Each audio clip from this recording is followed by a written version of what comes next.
سيدات والسادة النظارة الأعزاء، مساء الخير. كنرحبوا بكم في حلقة اليوم من برنامج شؤون أمازيغية. موضوع هذه الحلقة مهام الكونغرس العالمي الأمازيغي ووضعية الأمازيغية في بلدان شمال إفريقيا. موضوع غادي نناقشوه مع السيد فتحي بن خليفة رئيس الكونغرس العالمي الأمازيغي. قبل ما نبداو النقاش مع الضيف ديالنا كنحيلكم على الروبورتاج.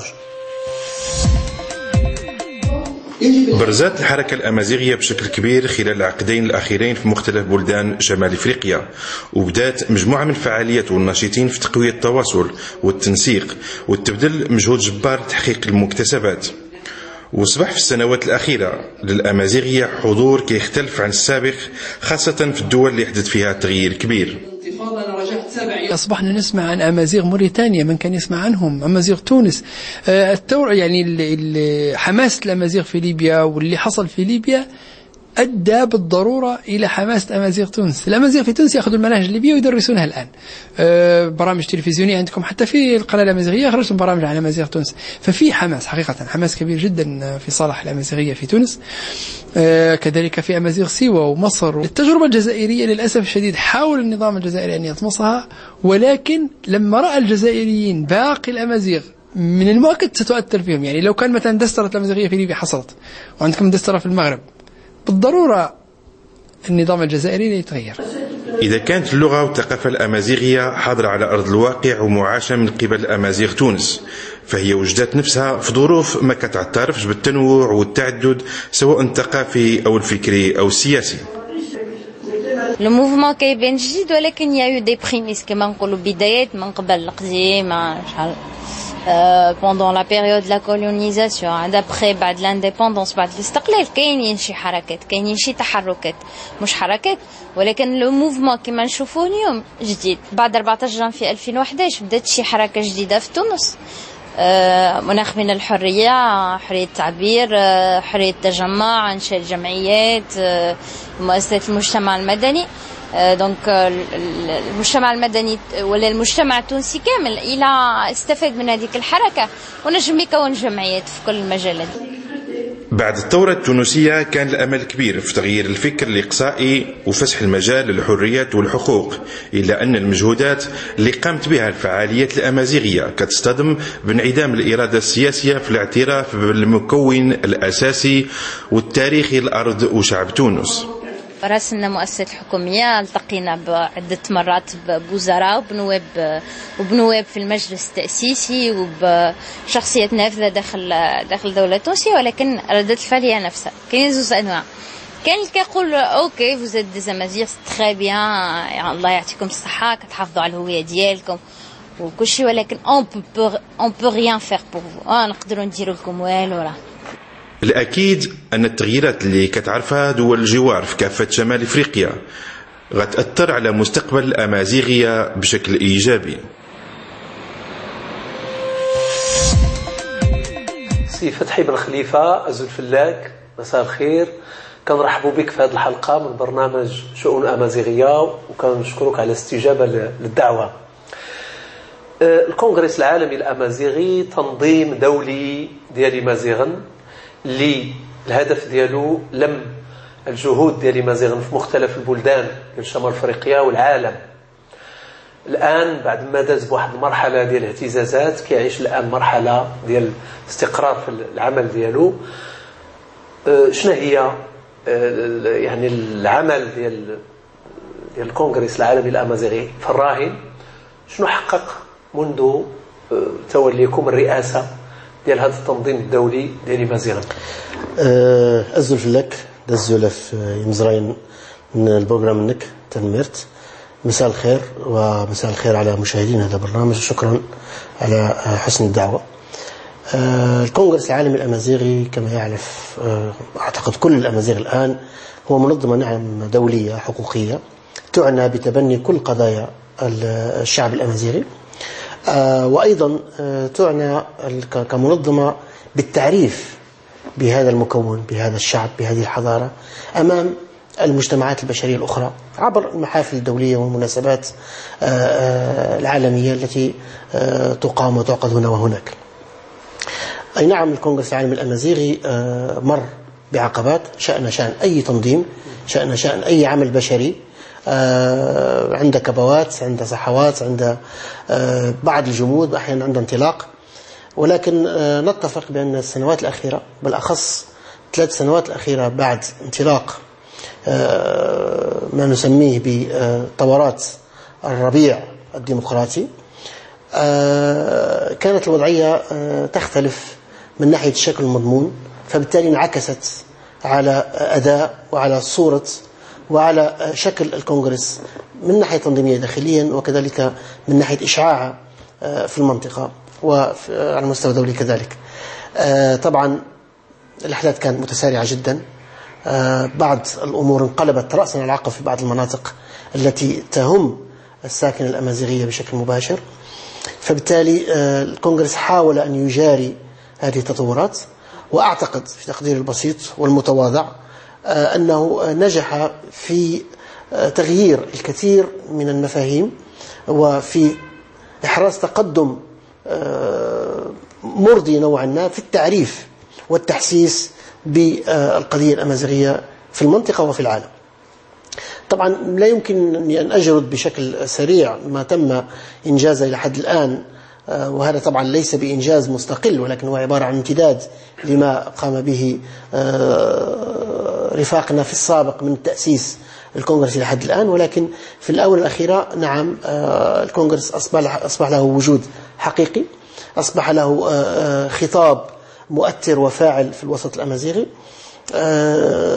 زي ما قلت لحضرتك، التطورات السياسية اللي حدثت ألقت بظلالها حتى على مستوى الوعي ومستوى الجرأة للمواطن في شمال أفريقيا، فبالتالي أصبح التعامل مع الاستحقاقات والمطالب والحقوق فيه نوع من التسارع أكثر مما شاهدته المنطقة في سنوات سابقة. طبعا ما حققه الكونغرس منذ بداية تولي تكليف رئاسة هذه المنظمة بعجالة أو باختصار، منذ الأيام الأولى حاولنا أن نتوسع فعلا في التعريف أو في الاحتكاك بالإنسان الأمازيغي وهو محور هذا النضال. فبالتالي نشهد أن الكونغرس حقق خطوات نكون نعتبرها إيجابية في كل من منطقة أزواد والنيجر، منطقة كولتاماشقت، موريتانيا كذلك. قمنا بزيارات متكررة لمصر أيضا مؤخرا. طبعا النهضة السياسية والحقوقية التي واكبت الثورات في ليبيا وتونس تحديدا أيضا أعطت دفعة قوية جدا، أعطت نوع من النفس الجديد في هذه المنطقة تحديدا، بحكم أن هذين النظامين السابقين كانوا من أكثر الأنظمة قمعا وطمسا، واختلفت وسائلهم. النظام الليبي السابق كان ديكتاتوري الأسلوب والأداء، يعني الشكل والمضمون. النظام التونسي السابق كان لين الشكل ولكن صار من المضمون تجاه الهوية الأمازيغية. فبالتالي شهدنا فعلا تدافع حقيقي من طرف النشطاء الأمازيغ، من طرف الأهالي، من طرف حتى بعض القيادات السياسية في المنطقة في هذين البلدين تجاه الانفتاح أكثر على الاستحقاق الأمازيغي، وهذا شيء يبشر بالخير.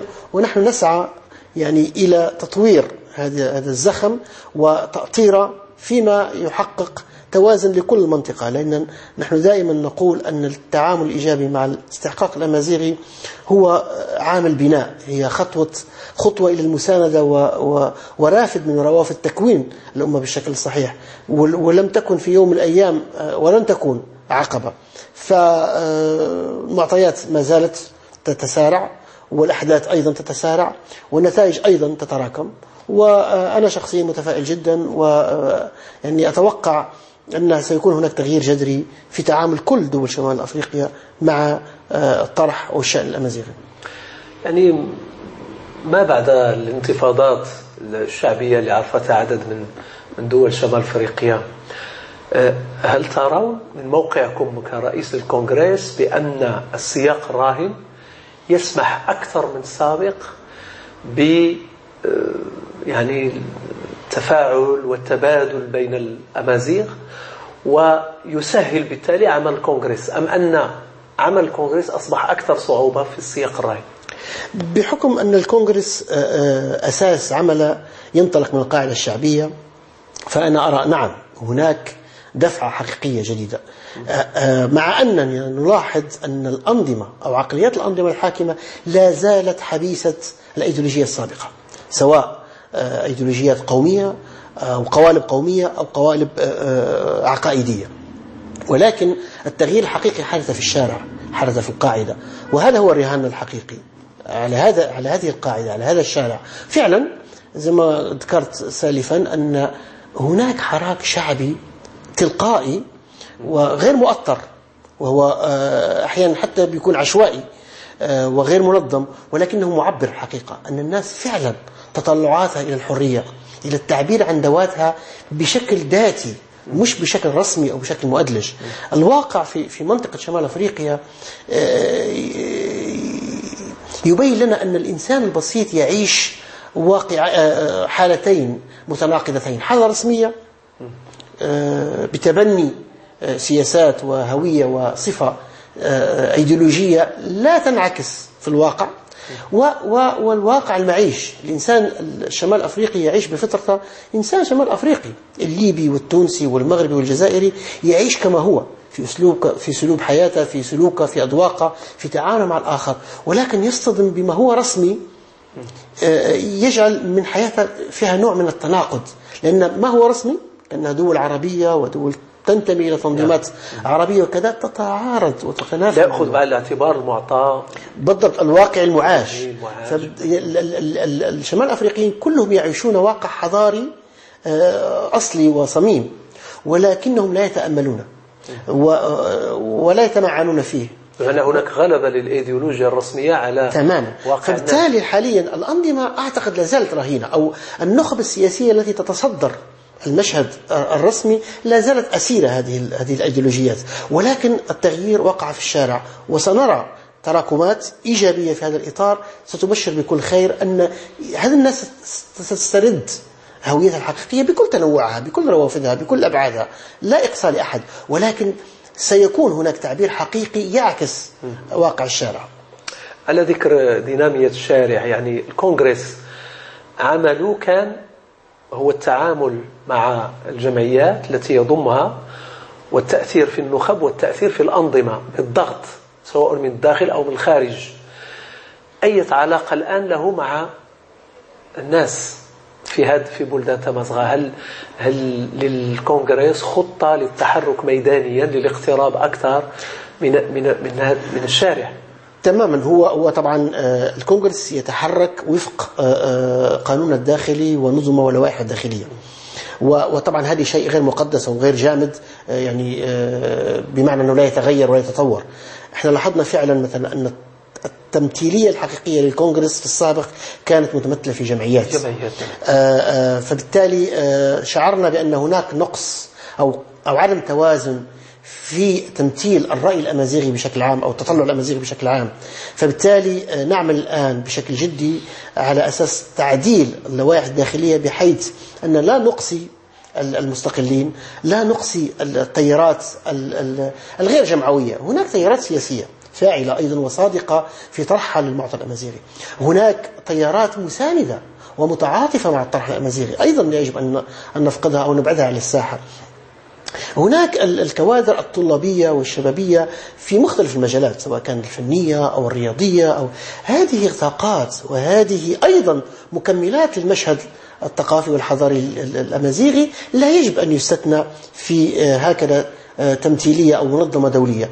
ففعلا هناك تطوير مستمر، وأنا يسعدني أن المجموعة اللي تشتغل معي وتتعاون معي في هذا الإطار الآن متفهمين جدا لأهمية هذه المرحلة ولضرورة تغيير أو تطوير زي ما قلت لك هذه المنظومات اللي انطلقنا منها حوالي 20 سنة فاتت، والأوان أن نجدد ونواكب حراك الموجود في المنطقة والطاقات الموجودة. هل هناك استجابة يعني هل حدث تغيير فيما يتعلق بالعضوية في الكونغرس؟ هل هناك يعني مثقفون أو أفراد انخرطوا وانضافوا على الجمعيات، أم ما زال الوضع من الناحية التنظيمية على ما هو عليه؟ هو بشكل رسمي في اللوائح الداخلية ما زال، ولكن الملف مطروح الآن على أساس أن في الدورة الجاية إن شاء الله في 2014 سنناقش هذا وسنقوم بالتعديل.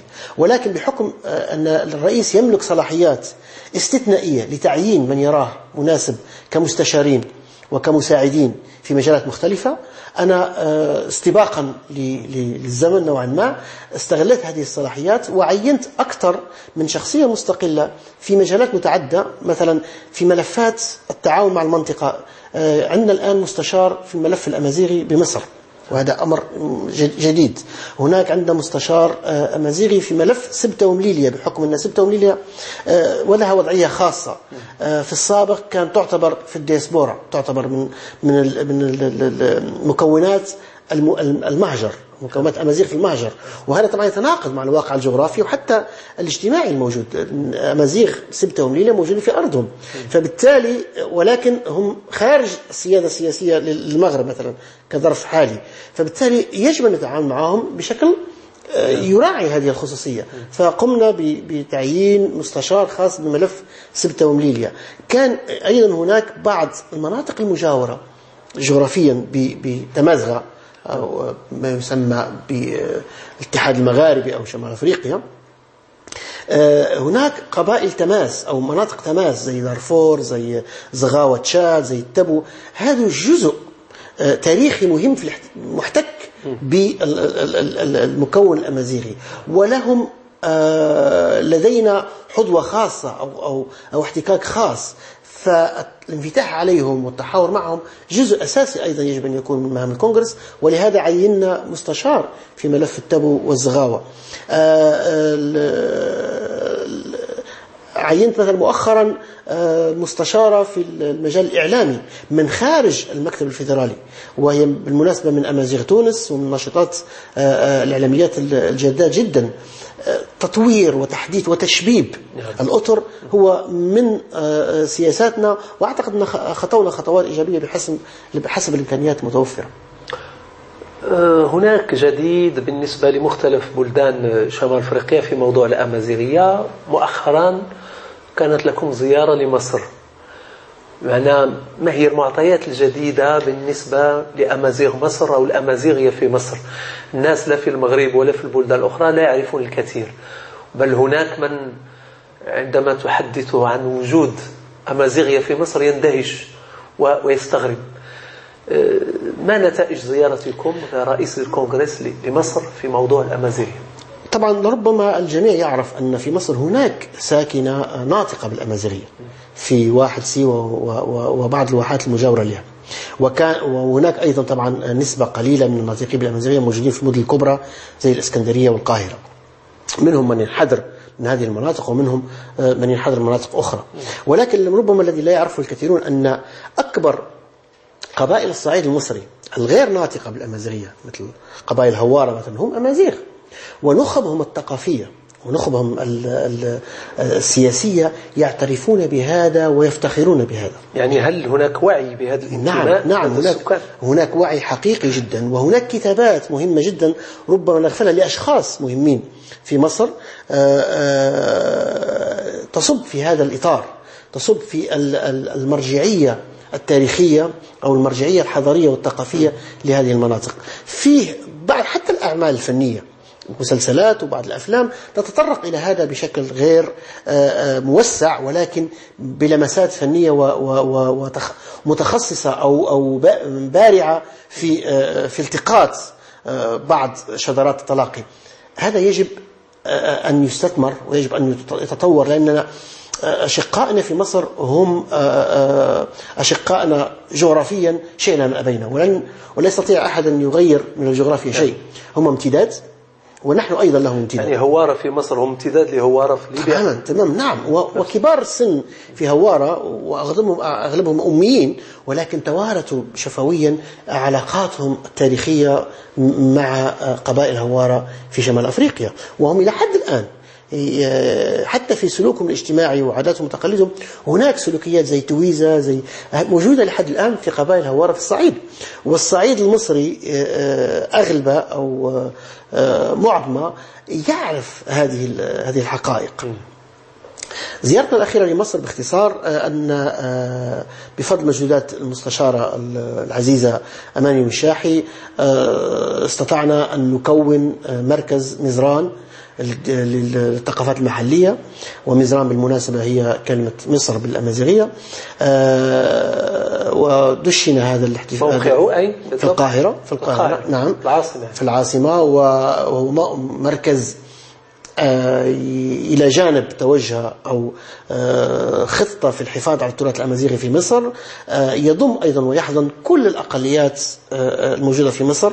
في التدشين كان حضور كبير جدا للأقباط، كان حضور مهم جدا جدا للنوبة، والنوبة أيضا ملف آخر سنحاول ككونغرس أن نفتحه وأن نتعامل معه، لأنه أيضا معطى آخر جغرافي وحضاري قريب جدا، بالإضافة إلى البهائيين وشيعة مصر، وحتى كان ضيوف حضروا معنا من بدو عرب سيناء أيضا جاءوا وشاركوا في تدشين هذا. يعني هناك وعي لدى الأقليات بضرورة التكتل. طبعا بحكم أن الأقليات طبعا في السابق في مصر عانوا من اضطهاد حقيقي، مش بس الأقليات، يعني الأقباط هم أقلية عددية ولكن عددية كبيرة جدا، أكثر من 12 مليون قبطي في مصر، وكانوا فعلا محرومين من أبسط حقوقهم العقائدية وحقوق المواطنة. وأنا التقيت قبل هذا منذ سنوات، حوالي من 10 سنوات، بالعديد منهم في مناسبات دولية مختلفة.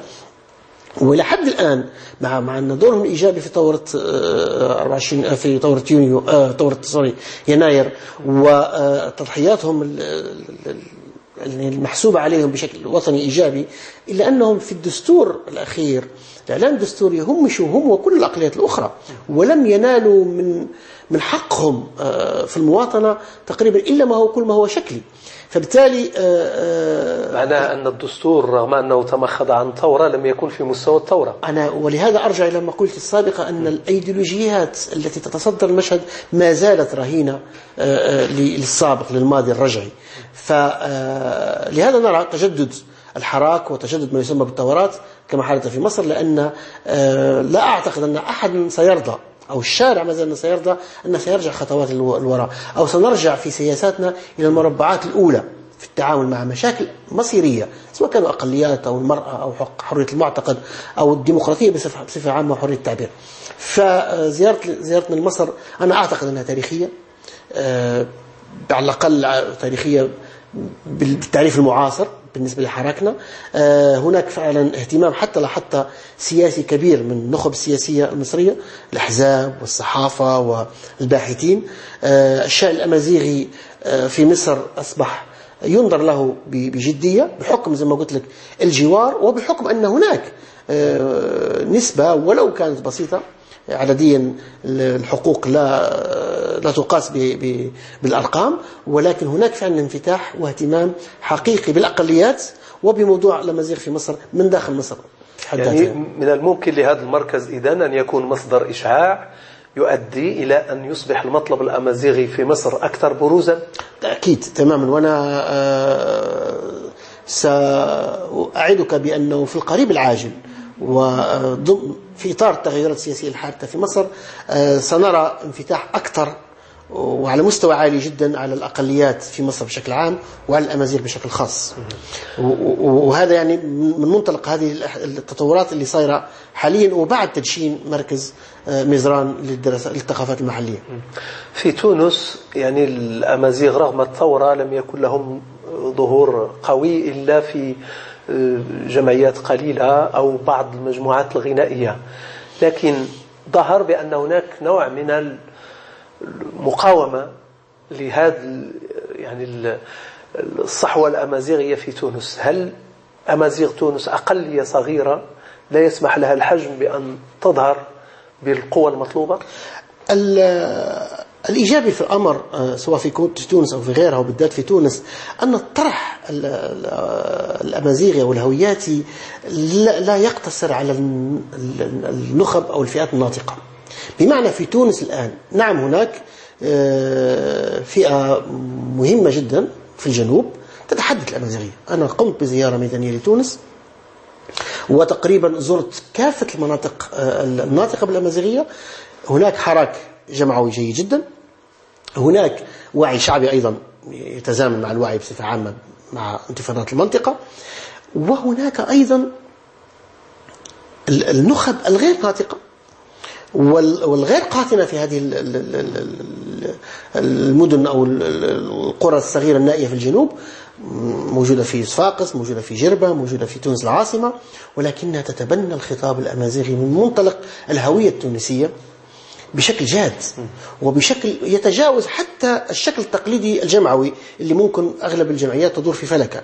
يعني فيه مداخلات في البرلمان حول الهوية الأمازيغية لتونس، فيه طبعا برامج تلفزية ومحطات إذاعية مهمة جدا تتناول الطرح الأمازيغي بنوع من الجرأة وقوة الحجة، مما يبشر بخير كبير حتى على الداخل التونسي المنغلق. هذا الحراك وهذه الدينامية الجمعوية وصحوة الخطاب الأمازيغي في تونس سواء في وسائل الإعلام أو في البرلمان أو كل هذه الخطوات الهامة اللي تحدثت عنها، هل لها صدى يؤثر في خطاب النخب المؤثرة في الفعل السياسي أو التي تحتكر قنوات التواصل في تونس؟ أولا أريد أن أؤكد أن فعلا في تونس في حراك هوياتي يعني مسر جدا ومفرح جدا ومتنوع. يعني إلى جانب العمل الجمعوي اللي أنا شفته شخصيا في قرى ومدن الجنوب التونسي تحديدا، بالإضافة طبعا لتونس العاصمة وجربة، هناك عطاء فعلا حقيقي متنوع في مجال الفني. مثلا الشباب في تونس ناطقين وغير ناطقين، وبالأخص في الأغاني الشبابية الجديدة زي الراب أو الموسيقى الدانس الجديدة هذه، البعد الأمازيغي التونسي حاضر جدا في كلمات وفي خلفيات التصوير. هناك طبعا حراك جمعوي زي ما قلت طيب جدا ألقى بصداه حتى على الدائرة السياسية التونسية الحالية. فهناك خطاب هوياتي مهم يقرع مرة في أبواب البرلمان. مؤخرا تم تداول فكرة إنشاء مركز دراسات أمازيغية تونسي. هناك لقاءات وإن كانت غير دورية ولكن نحن نتابعها ومسرورين بها ما بين وزارة حقوق الإنسان وبعض المسؤولين السياسيين التونسيين مع ممثلين الجمعيات، من ضمنهم شباب منخرط في الكونغرس. هناك تواصل حتى ميداني حقيقي ما بين الفعاليات الأمازيغية التونسية مع دول جوار زي ليبيا الإسلامي مثلا مثل ممثل في حزب النهضة أو في التيار السلفي، كيف ينظرون إلى هذه يشملها تعميم السابق حول أن النخب لا زالت أسيرة لإيديولوجياتها القديمة. يعني ليس هناك اعتراف حقيقي، وفي أكثر من تصريح لمسؤولين كبار سواء من حزب النهضة ومن غيرهم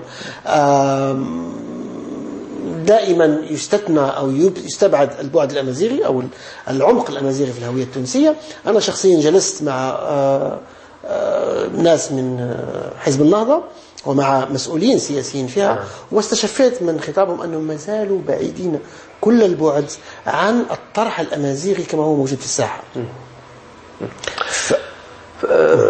قبل ما نوصلوا النقاش ديالنا، السيدات والسادة النظار الأعزاء، كنحيلكم على روبورتاج ثاني. بالرغم من قساوة الأمر في العهد السابق، نشطاء الحركة الأمازيغية في ليبيا رفعوا التحدي الكبير وأدوا الثمن غالي، واستمر الدفاع عن الحقوق اللغوية والثقافية الأمازيغية منذ انطلاق الثورة وما زال متواصل. واستطاع النشطاء والفعاليات الأمازيغية باش يكون للغة الأمازيغية وجود في مجالات متعددة كالتعليم والإعلام والفضاء العام.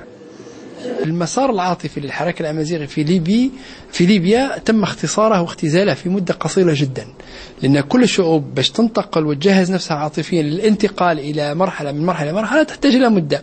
ليبيا اختصرت هذه كلها في مدة بسيطة. الآن بقى التجربة الثانية وهي التجربة الديمقراطية، وهي إقناع جميع الأطراف بالحقوق والى آخره. تبقى التجربة الثالثة اللي هي تجربة التراكم والإعداد للإعداد الثقافي والإعداد المنهجي والإعداد كذا وكذا وكذا والكتابة بالتفينة وإلى آخره. هذه تجربة حماسة فيها كبيرة جدا. فلما تمشي لطرابلس مثلا اليوم تجد يافطات مثلا بالأمازيغية، تجد العلم الأمازيغي في كل مكان، تجد في السيارات في المحلات إلى آخره، لسبب بسيط: العاصمة أغلب سكانها أمازيغ. السبب الثاني في حماس وفي رغبة شديدة عند الناس بأن يعبروا عن هويتهم اللي هي حرمهم منها النظام السابق، نظام القذافي، 40 سنة. فهذا يعني يعطي للإنسان الزائر لأول مرة إلى ليبيا الانتباه، أو يعطيه كذا الدفعة ليعرف أن فعلا فيه مكاسب في ليبيا في صالح الأمازيغية. شعور بالانتماء والحضور القوي للثقافة الأمازيغية كيرافق الجميع حتى في بلدان المهجر. قوة الحضور كتبان حتى في الإنتاجات الأدبية والفكرية عند المثقف الأمازيغي اللي كينقلها بدوره للأوساط وبلدان الاستقبال. Le rôle principal de la majorité des intellectuels amazirs à l'étranger, c'est principalement d'accompagner la population immigrée dans son évolution à la fois professionnelle, à la fois sociologique, mais aussi de se souvenir, moi en tant qu'écrivain en tout cas, j'écris sur le RIF afin que les rifins de l'étranger n'oublient pas leurs racines. بالنسبة للثقافة الأمازيغية، الحضارة الأمازيغية في هولندا كنرجع لمرحلة تسبح بزاف، لأن رخوم مع فيسبوك، مع تويتر، مع الانترنت، مع الإذاعات التلفزيون، الجمهورية يقصد يسمع ديزا مازيغان يسوار من تقن دي مغرب موجود إمكانيات باش يدير التواصل. التواصل في عصر التكنولوجيات الحديثة قصر المسافات ولعب دور مهم في تكثيف الجهود ونشر القيم، وكان للكونغرس العالمي الأمازيغي دور فعال في التقارب بين النشطاء في مختلف الأقطار. لن تقوم قائمة لأي دولة إن لم تبني على المواطنة، وهذا هو الرهان الوحيد، المواطنة. وأظن أن المغرب مر بمرحلة جيدة في هذا المجال. على الشباب المغربي أن يتحرك ويشتغل ولا يعتمد على الدولة في كل شيء. المواطنة هدف أسمى كتطمح له الشعوب، ونشر قيم المساواة والتعايش والحقوق غينصف الجميع.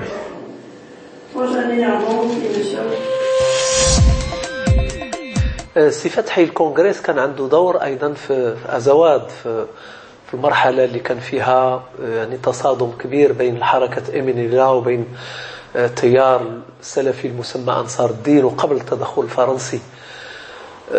يعني هذا التدخل الكونغرس أعطى فرصة للتعرف على الأوضاع في الداخل وعلى التناقضات، لكن أيضا كان محاولة للاقتراب من السكان. شنو هي الخلاصة اللي خرج بها الكونغرس من هذه التجربة؟ للإنصاف والحقيقة والتاريخ أن الكونغرس تعامل مع الأحداث في أزواد كثورة لا تقل عن ثورات ليبيا وتونس، بمعنى أن تقريبا نفس الظروف الممهدة لانتفاضة أهالي أزواد على رأسهم حركة إيمينيلا هي نفس الظروف تقريبا التي كانت تمر بها الأوضاع في ليبيا وتونس. بمعنى التوارق منذ الخمسينات، منذ انتهاء الاستقلال، من انتهاء الاستعمار الفرنسي في المنطقة، كانوا يطالبون باستحقاقات حقوقية بسيطة ومبدئية جدا، مشروعة وواضحة وعادلة، احترام خصوصيتهم الثقافية واللغوية، المشاركة في توزيع الثروات وفي الممارسة السياسية كمواطنين متساويين مع أفراد الشعب المالي الآخر. هذه المتطلبات وهذه الاستحقاقات الطبيعية جوبهت بالرفض والتسويف والمماطلة، إلى أن مل الإنسان الأزوادي من هذه السياسات، فانفجر في أحداث يناير وفبراير في 2012. فبالتالي نحن تعاملنا مع هذا المعطى كما هو على أرض الواقع، وطبعا كان لنا الشرف أن نتضامن مع أخوتنا في أزواد على أرض الميدان، وحاولنا أن ندعمهم بكل الوسائل المتاحة لنا، سواء كانت إعلامية أو سياسية أو تقديمهم للمجتمع أو المساعدة على تقديمهم للمجتمع الدولي. وطبعا قد وفق أخواننا الأزواديين في هذا بحكم أن حتى الظروف زي ما قلنا تختلف في هذه الفترة، وحتى الرموز الأزوادية أيضا تطورت واختلفت. يعني القياديين سواء في حركة أمين الله أو حتى في المجلس الانتقالي الذي شكل فيما بعد هم يختلفون عن الشكل النمطي المتعارف عليه في أزواد. شباب متعلم، شباب في مقتبل العمر، وفاهمين حتى شروط اللعبة السياسية الدولية والمحلية.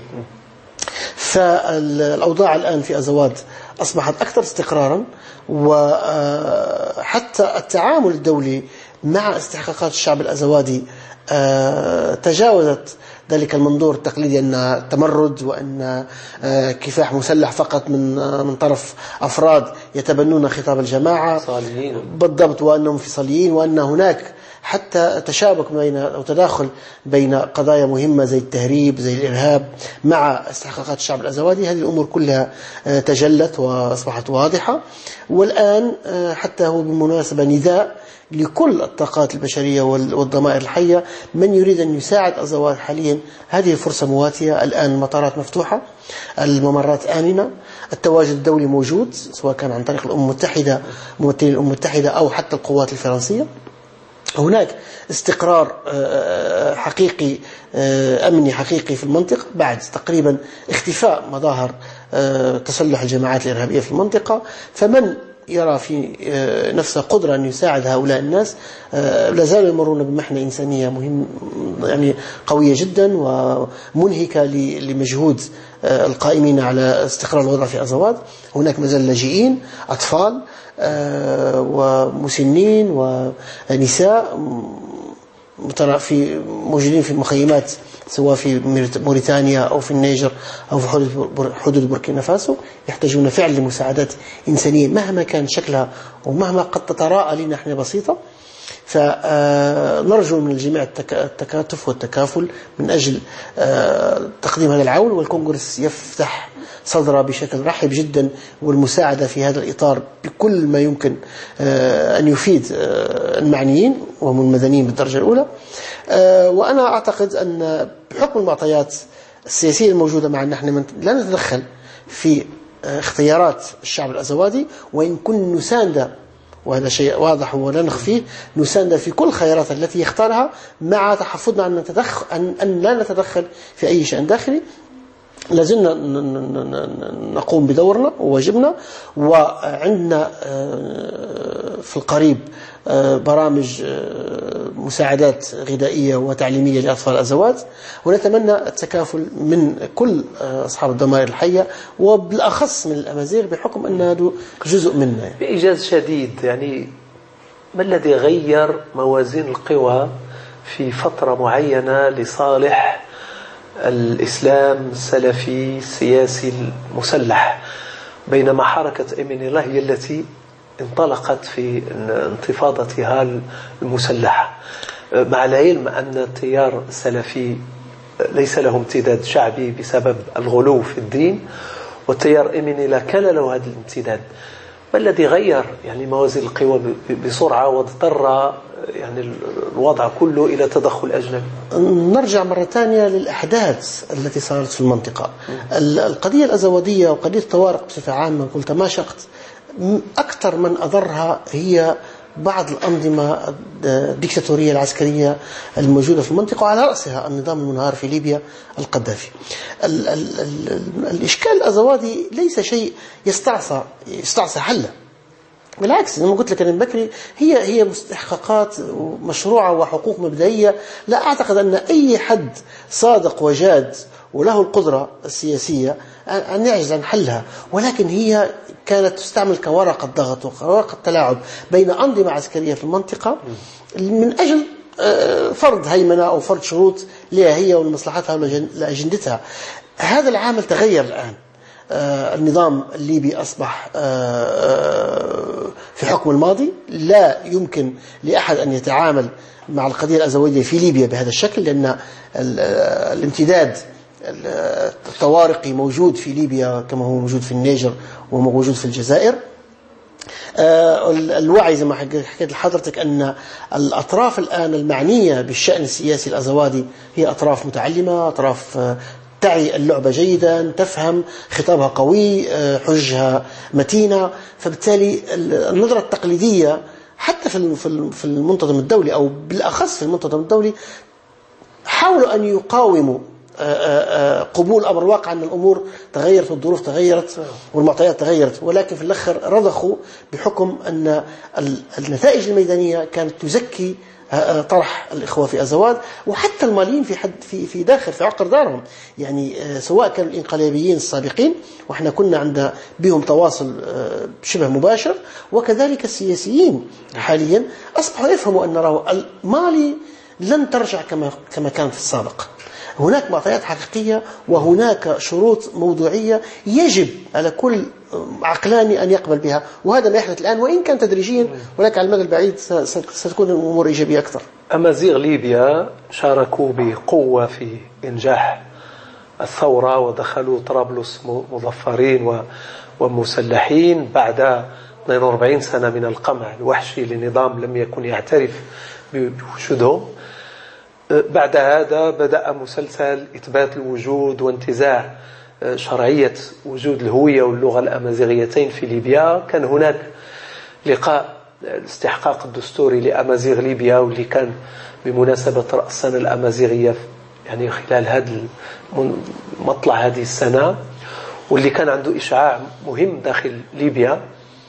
بعد ذلك كانت هناك محاولات لتشكيل لجنة 60، لكن نفاجأ في السياق الراهن بانسحاب يعني الأمازيغ من هذه التمثيلية. ما الذي وقع؟ يعني موازين القوى الحالية أليست لصالح اعتراف دستوري بالأمازيغية في ليبيا؟ دلالة الانسحاب هل هو من أجل الضغط أم هو بسبب يأس من قبول النخب الليبية بالمعطى والحقيقة الأمازيغية لليبيا؟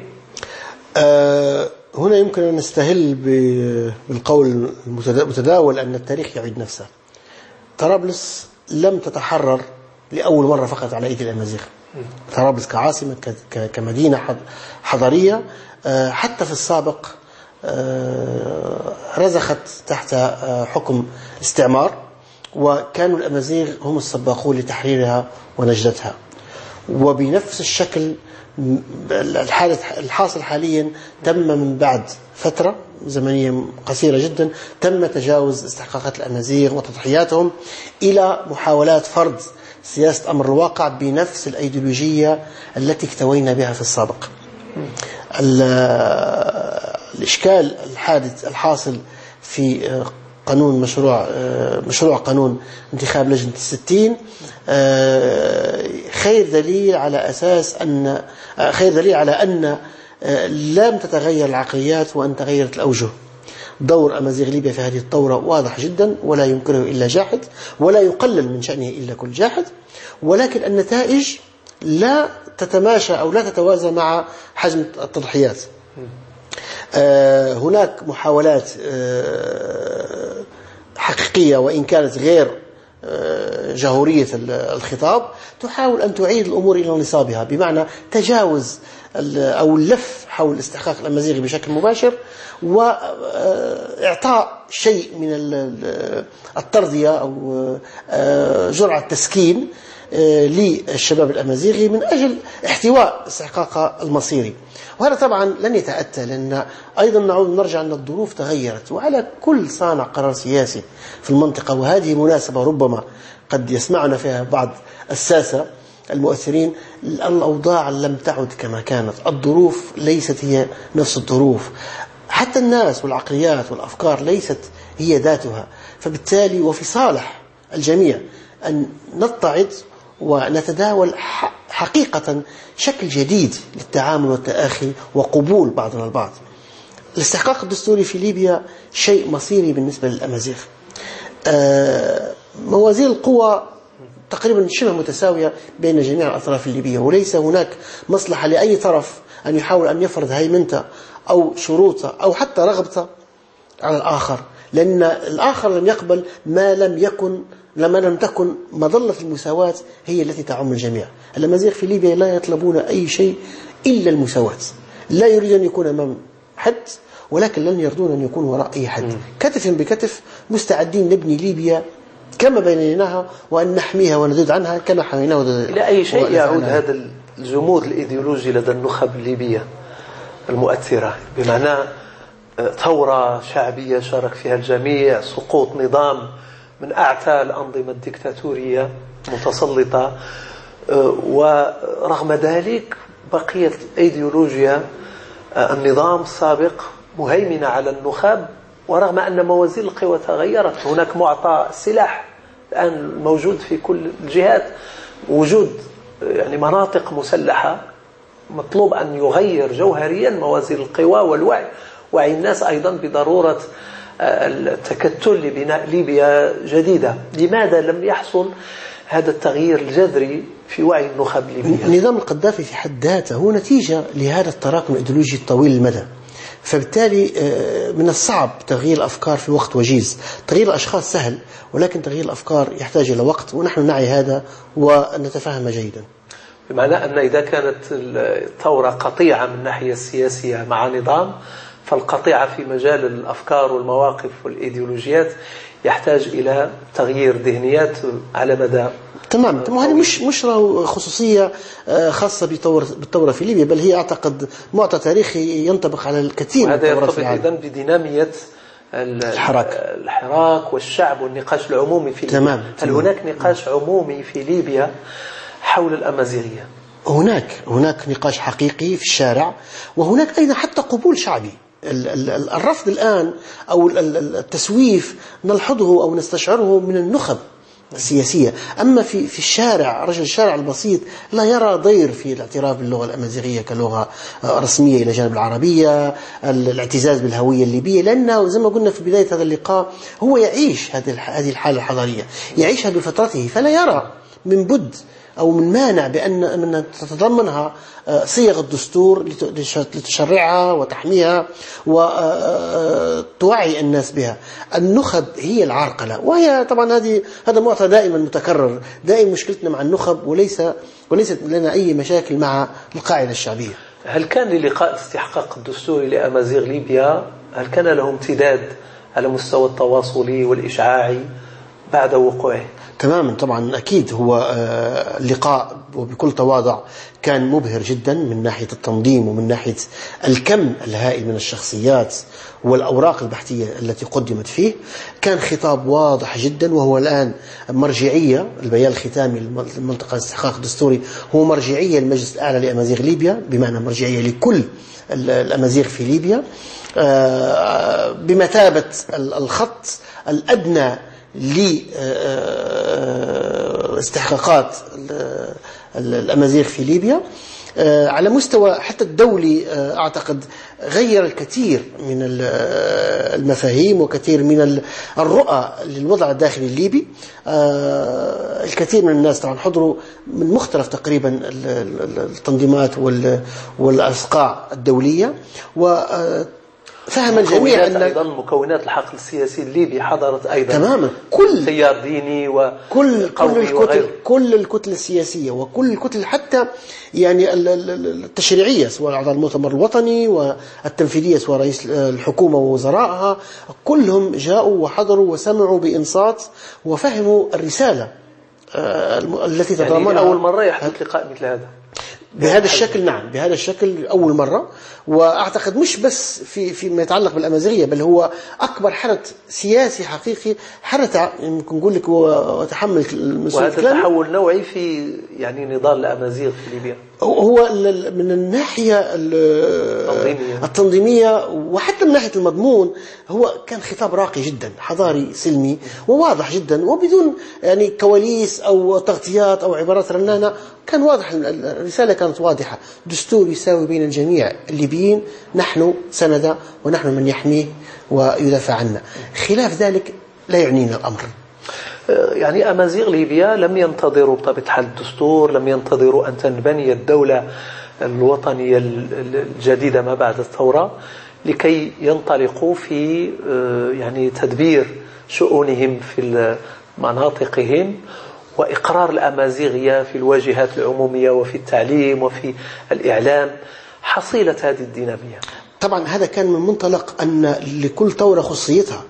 نحن في زمن الثورة، في زمن الحراك، لم ننتظر طبعا قرارات سياسية أو توجيهات وتعليمات، بل عشنا واقعنا الحضاري والهوياتي بكل تلقائية وبكل جدية. ولكن مرحلة الانتقال إلى الدولة تتطلب مكونات الدولة وعدد هذه المكونات، وأساسها هو الدستور. فلهذا توجهنا بهذا الخطاب الحضاري لصاحب القرار السياسي في ليبيا حول ماهية وأهمية الدستور بالنسبة لنا نحن وكيف نراه.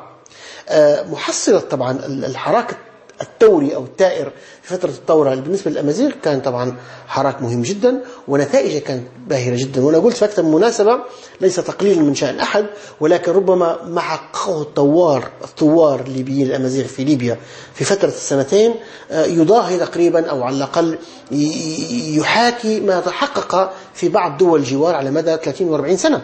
يعني سواء كان عن العمل الجمعوي، العالم الإعلامي، التعليم، تم إحراق مراحل تماما. هو مش إحراق، هو استفادة من تجارب المغرب، تجارب الحراك الجزائري الرائد، وتم بلورة هذا كله وتلخيصه في فترة زمنية قياسية وهي تقريبا سنتين.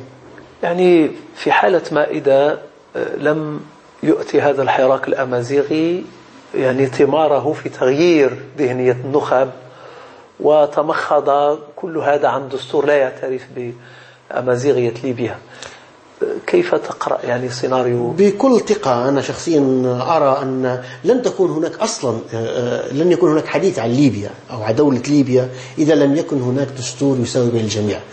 العنصر الأمازيغي في ليبيا عنصر فعال وركيزة أساسية للبناء لا يمكن تجاهلها. ليست طبعا كثير يقولون أنهم أقلية، والكثير حتى من داخل الوسط الليبي السياسي يحاول أن يقلل شأن الأمازيغ، ولكن على الأقل العالم كله شاف مدى فاعلية الأمازيغ مثلا غير في الثورة هذه الأخيرة، ومدى حسمهم في ترجيح كفة ميزان الثورة. ونفس الأمر سينطبق في بناء الدولة، في الانتقال إلى الدولة. هل يمكن أن يتم القبول في ليبيا بأمازيغية رسمية في مناطق محددة، أو أن تكون رسمية يعني على صعيد دولة ليبيا ككل؟ لا، من الناحية التنفيذية والتطبيقية هذا أمر قابل للتداول، ولكن الأساس هي زي ما قلت لك هي الخطوط العريضة، الخطوط الدستورية العريضة التي تساوي بين الجميع. لا يمكن أن نطلب من المبادئ والخيارات الكبرى. بالضبط. لا يمكن أن نطلب من أمازيغي أن يعطي أو يضحي أو يقدم فداء لدولة أو لكيان أو لوطن لا يتساوى فيه مع الآخر. ربما في السابق تم استغفال له، تم ربما استغلال طيبته ووطنيته المفرطة، فضحى وقدم البديل أو قدم ثمن كبير جدا للأنظمة السياسية اللي حكمت في السابق. ولكن هذا لا يمكن أن يتكرر مرة أخرى، لأن الأوضاع زي ما قلت لك اختلفت، وحتى وعي الإنسان الليبي بعد هذه القوافل المتراكمة من الشهداء والتضحيات التي قدمها تجي تقول له بعدين لا والله ممكن جزئيا نعطيك أو جزئيا نمنحك أو نعطيك. معنى الثورة هي نقطة لا عودة. أكيد مش بس في الشأن الأمازيغي. أنا أطرح يعني وفي أكثر من مناسبة أقول هي فرصة حقيقية لنعيد رد اعتبار لذواتنا، لفعلا تقديم هوية سياسية ليبية جديدة يكون سندها الحقيقي هو الواقع المعاش وليست الأيديولوجيات المستوردة. إذن أنت متفائل بالنسبة لمستقبل الأمازيغية في ليبيا؟ أنا واثق من قدرات أمازيغ ليبيا، واثق قدرات أهلي وشعبي، وعارف أنهم لن يرجعون للوراء بعد هذه التضحيات. شكرا سي فتحي بن خليفة على إسهامكم في هذه الحلقة من برنامج شؤون أمازيغية. سيدات والسادة النظار الأعزاء، قبل أن نختم حلقتنا نقدم ونعرف ببعض الإصدارات الجديدة.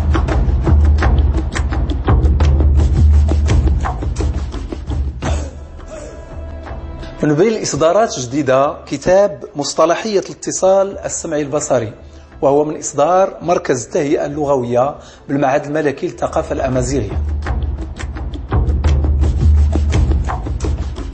من بين الإصدارات الجديدة كذلك كتاب تزدغت، وهو يضم مجموعة لوحات تشكيلية لفنانين أمازيغيين، وهو من إصدار المعهد الملكي للثقافة الأمازيغية. هكذا كنجيو لنهاية حلقة اليوم. إلى اللقاء في حلقة قادمة.